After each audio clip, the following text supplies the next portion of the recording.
1948 ஜனவரி 30 இந்திய வரலாற்றில் ஒரு இருண்ட நாள். அகிம்சையின் பாதையில் நடந்த ஒரு மனிதன் துப்பாக்கி குண்டுகளால் வீழ்த்தப்பட்ட நாள். அவர்தான் மகாத்மா காந்தி. இந்த கொலையை செய்தவன் நாதுராம் கோட்சே. ஆனால் கேள்வி ஒன்றே, ஏன்? இந்தியா பாகிஸ்தான் பிரிவினையின் பின் நாடு முழுவதும் மதக்கலவரங்கள்.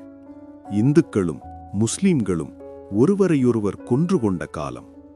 அந்த நேரத்திலும் காந்தி சொன்னார், மதம் எதுவாக இருந்தாலும் மனிதன் மனிதனே.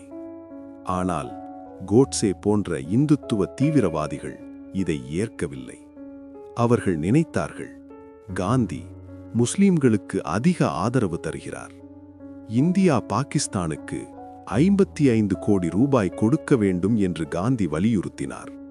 அது ஒப்பந்தம், அது நியாயம். ஆனால் கோட்சேக்கு அது துரோகம் போல தெரிந்தது. காந்தியின் அகிம்சை, சமத்துவம், மத நல்லிணக்கம் இவையெல்லாம் இந்தியாவை பலவீனப்படுத்தும் என்று நம்பினான் கோட்சே. அதனால் 1948 ஜனவரி 30 மாலை ஜப நேரத்தில் 3 குண்டுகள். ஒரு மனிதன் அல்ல, ஒரு கொள்கை, ஒரு கனவு அன்று சுடப்பட்டது. காந்தி இறந்தார். ஆனால் அவரின் அகிம்சை இன்றும் உயிரோடு இருக்கிறது. உண்மை இதுதான், காந்தி பலவீனன் அல்ல, அவர் துணிவுடன் நின்ற ஒரு மனிதன்.